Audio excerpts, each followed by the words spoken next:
Welcome to ThinkTech on OC16, Hawaii's weekly newscast on things that matter to tech and to Hawaii. I'm your host, Duke Oishi. And I'm your co-host, Maria Kashem. In our show this time, we'll cover the housing program recently presented by ThinkTech Hawaii and the Hawaii Venture Capital Association at the Plaza Club. It was called Housing in Hawaii, How Can We Make It Affordable, and featured some of the most important housing developers in our state.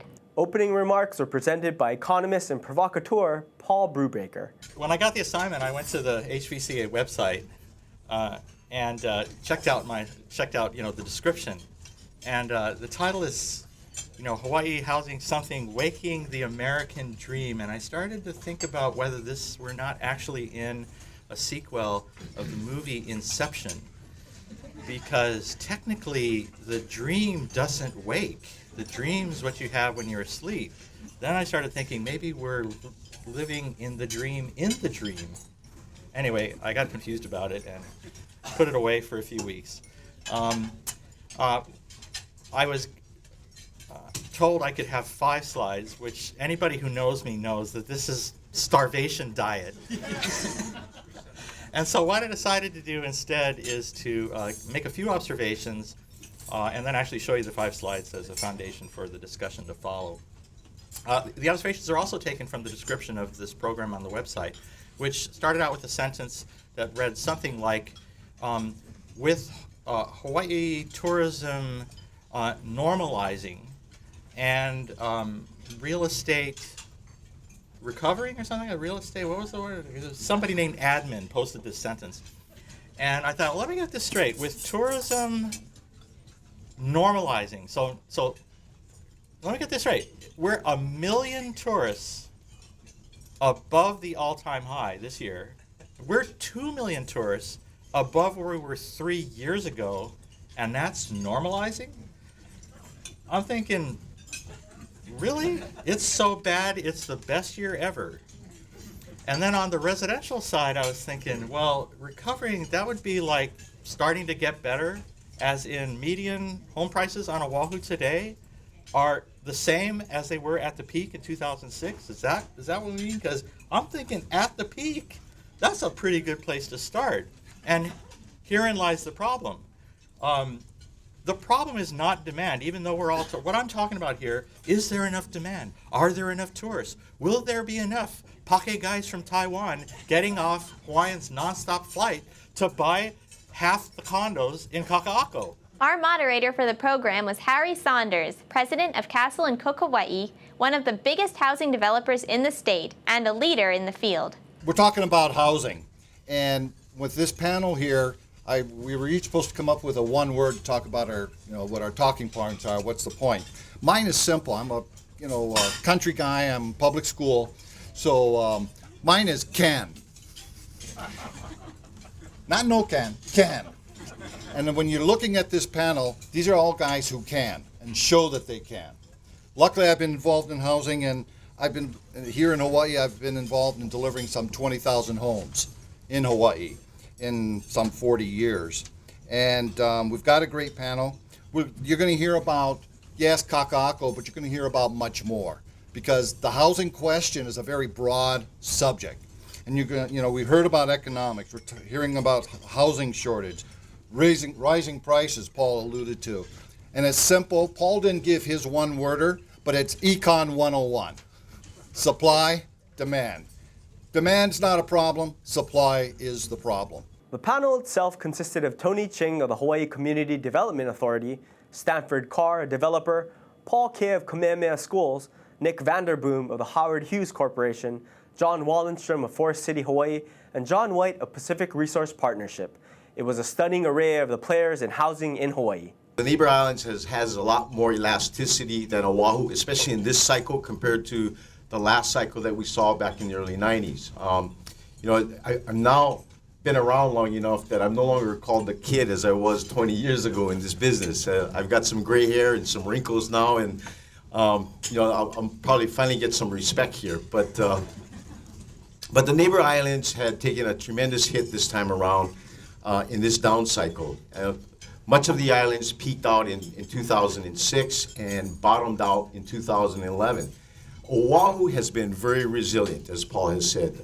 We've seen a very little volatility in values here. But just to give you a perspective on the neighbor islands, I just wanted to share with you because you'll be pleased at the performance of Oahu, because if you're on a neighbor island developing, it was brutal. And I'm telling you, I'm so glad to be here today standing before you. In 2007, we saw a perfect storm coming, and I didn't know how long, how bad, how deep this one was going to be. All I knew was it was going to be brutal. And that's when we switched gears and started focusing on entry-level for sales, some tax credit rentals. We did senior rentals out in Ewa. We're building a high-rise workforce rental here in Kaka'ako. We're delivering the last of 174 units of entry-level condominiums on Maui. But let me give you a little bit of perspective. Let's talk about Maui first. At the peak, the median home price on Maui was in excess of Oahu. It was $650,000 in 2006. At the fallout and the bottom of the recession, the median home price on Maui went down to $432,000. Okay, basically a 37% decline in value.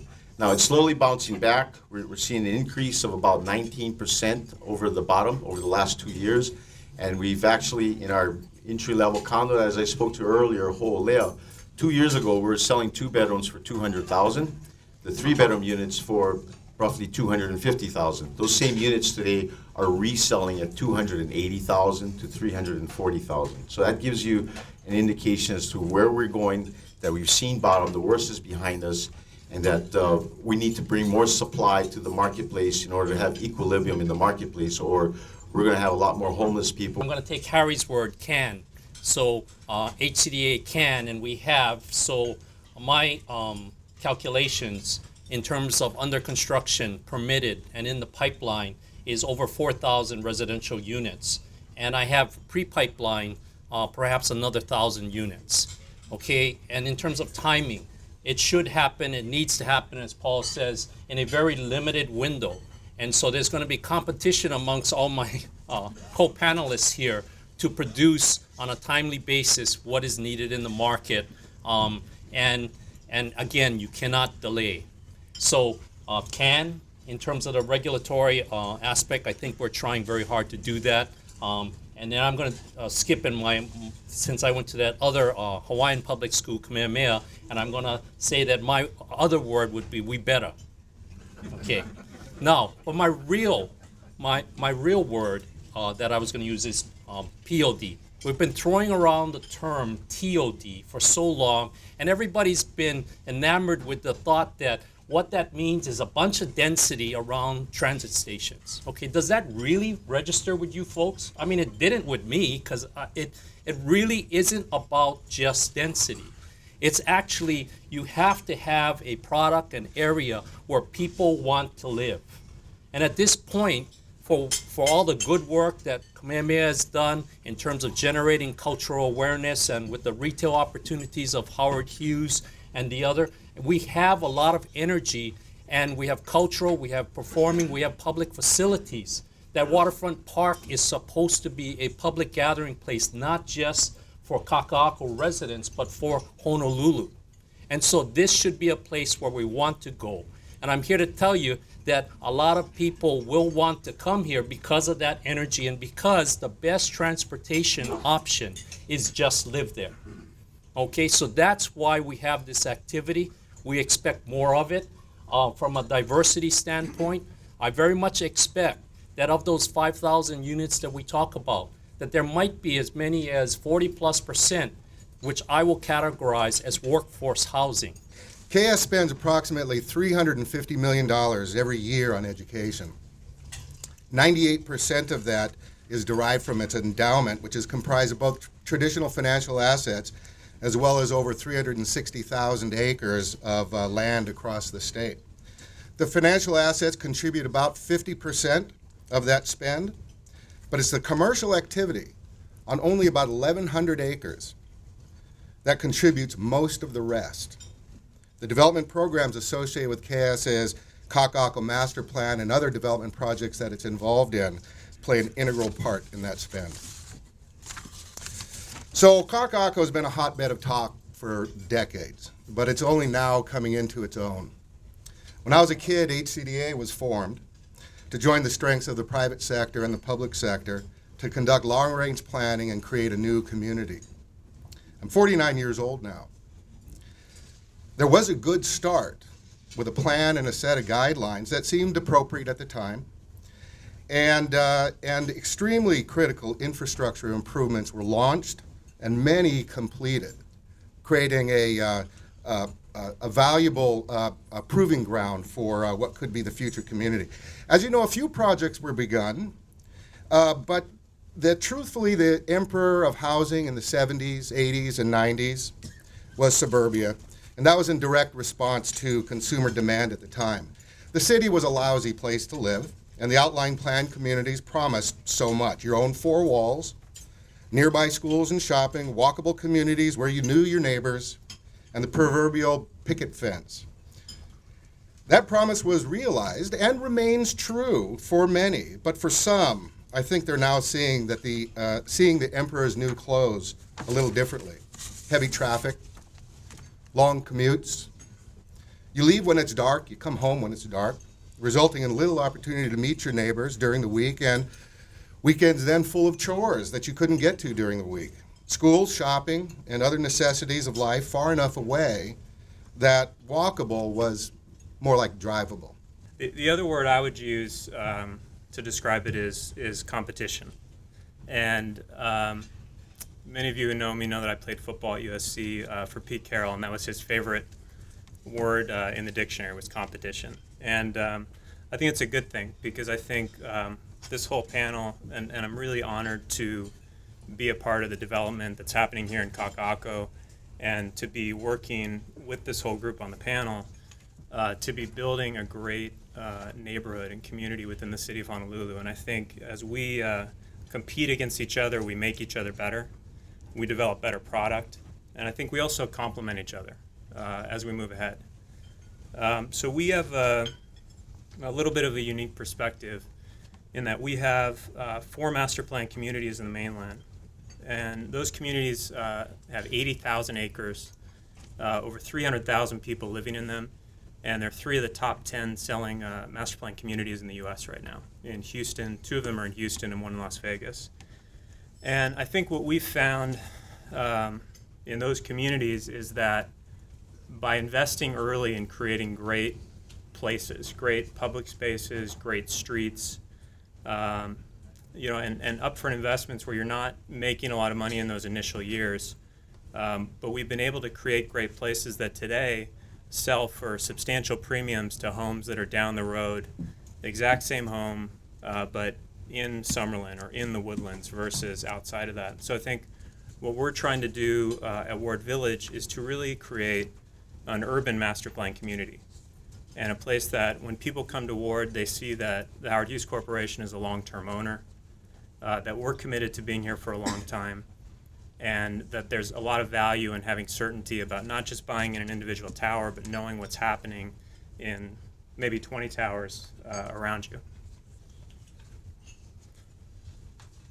And so I think that was a big part of why in our first phase we committed to build over 3 times the amount of reserved housing. It is the sort of company we have grown over 90 years by developing things and owning them.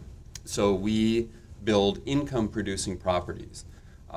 We've got millions of square feet of office buildings, millions of square feet in malls and things like that, and then millions of square feet in residential. All of those residential units are apartments. So when Forest City came to Hawaii, which was really a function of the military privatization effort, we had won the right, and it was a privilege and just a wonderful project to build the family housing for the Navy and the Marine Corps. We came here and thought, gosh, we're here with a big project. It is one of our more important projects, and again, we're very proud of that. But what do we do next? And for all the things that everybody's been talking about today, you look at Hawaii, and it's very easy. The answer is build housing. That's what the market needs. That's what we do. The trick is that we don't build condos. We just absolutely don't. These guys are all smarter than I am because we don't understand the markets well enough. Condos do stop. The music stops and somebody gets hurt, and we'd rather not be that person. So we're trying to do apartments. We have projects right now in West Oahu. It's a little early to talk about, but we are working on something in West Oahu, and we would rather not talk too much about our project in Kaka'ako yet, but we don't really have much of a choice. So we're doing a big project in Kaka'ako as well. So I'm going to, because Harry set me up so poorly, I'm going to set him up, because I'm going to tell you the one word that I wanted to talk about. When Forest City does a project, we go out to capital markets and we talk to debt, and we talk to equity, and we talk to folks like that. And I'll talk about some opportunity that we're pursuing in Honolulu. They don't ask me how close are you to the beach. They don't ask me, anything. The first question that they always ask me is, tell me about the jobs and the job growth. That's question number one every single time. I don't care who it is, if it's Prudential or Northwestern Mutual or CalPERS or whomever. Tell me about the jobs and the job growth. And my answer is, well, we've got obsolescence. Government is perhaps the biggest external influencer on the amount of housing and our ability to create housing in the years and the decades to come. And government is made up of elected officials, and they're made up of people who are civil servants, and they are highly susceptible to public opinion and political will. We've done a lot of polling, public opinion polling, in recent years, and I can tell you today on Oahu, 1/3 of all residents oppose any kind of future growth. So the good news is 2/3 of all residents who live on Oahu support some type of growth. But the challenge is too many of them, and this is through focus groups that we've done with people who are our membership, or they have the profile of a blue-collar local family. Too many of them do not feel like they will benefit from the housing and growth that we expect to come in the next years. Too many of them do not feel like they will be able to afford a house, access to jobs that it will create, and that the quality of life will be diminished because they won't be able to realize the benefit of it. And one of the things that we have to do as housing advocates and people who want to grow more housing and meet the demand and create jobs is to tell the story of how housing can indeed improve the quality of life for people who live here, and how important it is that we build more housing so that people are able to afford it. Now, there are many of you in this room who probably either have concerns about rail transit or oppose rail transit, or just don't really think one thing or the other about rail. But let's assume for a moment that rail is going to happen. And let's talk about that for a moment. We have an opportunity, if rail transit does indeed happen, to leverage the benefits that comes with rail transit and the infrastructure spending that comes with rail. We've done a study that we believe demonstrates that by 2050, we will need to build another 105,000 units of housing for a population growth of about 200,000. Now, that may happen in 2040 or in 2060, but one day we're going to have to build that many homes. At ThinkTech Hawaii, we like to see housing in neighborhoods that will keep our workforce here and offer opportunities for young people, all people, to live, work, learn, and play in Hawaii at prices they can afford. And we want to see housing that is smart and energy efficient, and for that matter, high-tech in general, well-planned and thought out in every way. Yes, a chicken in every pot and a house for every family. It all begins at home in our housing. You know what they say, as our housing goes, so goes Hawaii. If you want to listen to the entire program we presented at the Plaza Club, you can. We broadcast it on our internet radio channel on Spreaker.com. The short URL is tinyurl.com/HawaiiHousing, as shown on the screen. Check it out.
And now let's take a look at our ThinkTech calendar of events going forward. Check out ThinkTech's 4 to 5 p.m. Drive Time radio series on KGU 760 AM for Energy on Wednesday, Asia in Review on Thursday, and ThinkTech Fridays on Friday.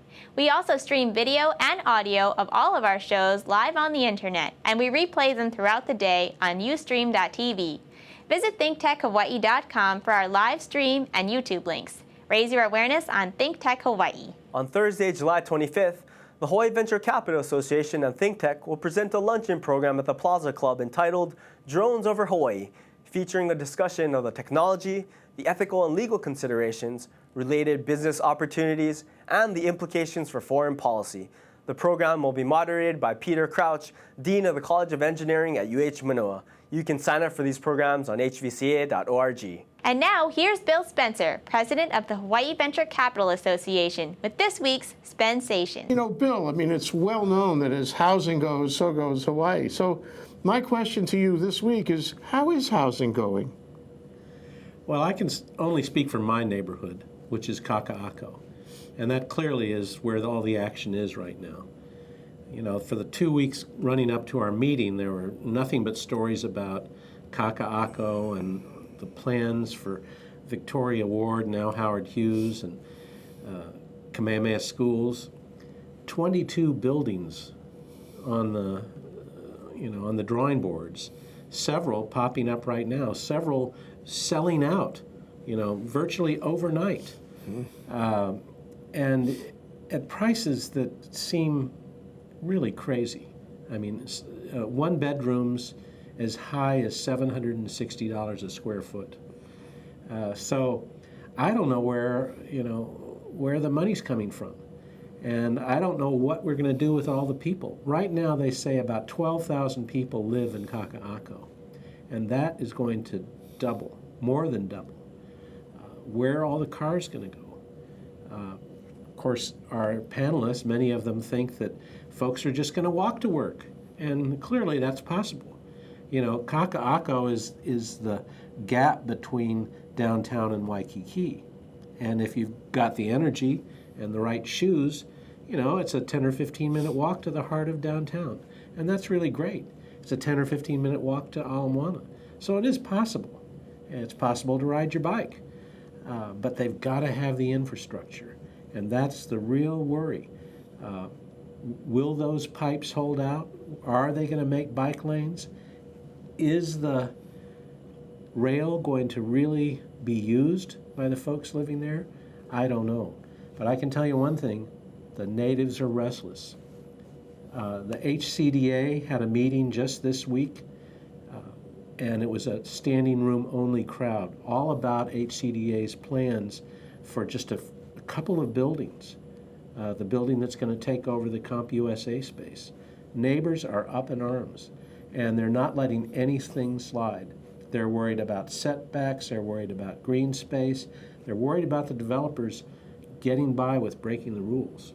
So I don't think it's going to be an easy path to 22 new high-rises in Kaka'ako. Ooh, that doesn't sound all that good. And you wonder exactly, why this neighborhood is handled differently from all the other neighborhoods in Oahu, and for that matter, the state, where instead of a county planning organization planning and allowing the permitting, that's DPP, Department of Planning and Permitting in the city and county of Honolulu, a state agency is now in charge. Hawaii Community Development Authority, that's the organization, and they're in the hot seat.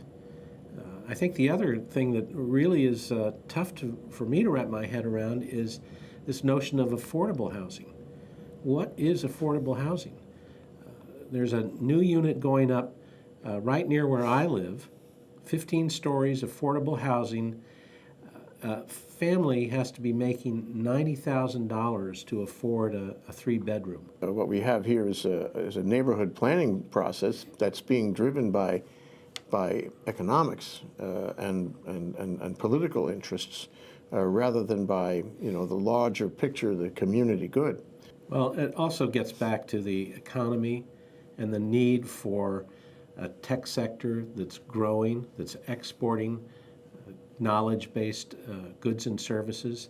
because that's the only way we're going to generate higher incomes. That's the only way we're going to keep our kids here. Otherwise, it's the elderly and the service workers who, I dare say, aren't going to be able to afford to live in Kaka'ako. So then who buys those properties? Like I say, it's the natives are restless, and it's going to be a while before it happens, I'm afraid. I can tell you one thing for sure, Bill. ThinkTech Hawaii is going to cover this story. We'll be right back to wrap up this week's edition of ThinkTech. But first, we want to thank our underwriters. Hawaiian Electric Company and its affiliates Miko on Maui and Helco on Hawaii Island are deeply committed to the communities they serve. Galen Ho is a senior executive of BAE Systems, a global defense, security, and aerospace company, and CEO of CBI Polymers, a tech company in Hawaii. The High-Tech Development Corporation, the state's leading technology agency, attached to the Department of Business, Economic Development, and Tourism. Castle in Cooke, Hawaii, with a time-honored legacy that spans more than 160 years and revolves around its mission of investing in Hawaii, creating communities, and providing for the needs of our state. Hawaii Gas, formerly the Gas Company, a proponent of the Liquefied Natural Gas Initiative, helping Hawaii achieve its transition to clean energy and a better energy future. COLLATERAL Analytics, a Hawaii-based tech company empowering the real estate industry with greater and faster access to the tools and data they need to make better informed property investment decisions. Okay, Maria, that wraps up this week's edition of ThinkTech. Remember, you can watch ThinkTech on OC16 several times every week. Can't get enough of it, just like Jay Fidel does. For additional times, check out oc16.tv. Totally, Duke. For lots more ThinkTech videos and for underwriting and sponsorship opportunities on ThinkTech on OC16, visit thinktechhawaii.com, be a sponsor or a volunteer, and help us reach Hawaii. I'm Duke Oishi. Thanks so much for joining us on ThinkTech. You can watch this show throughout the week and tune in next Sunday evening for our next important weekly episode. Aloha, everyone. I'm Maria Kashem. See you next time. My name is DJ, and ThinkTech is fabulous.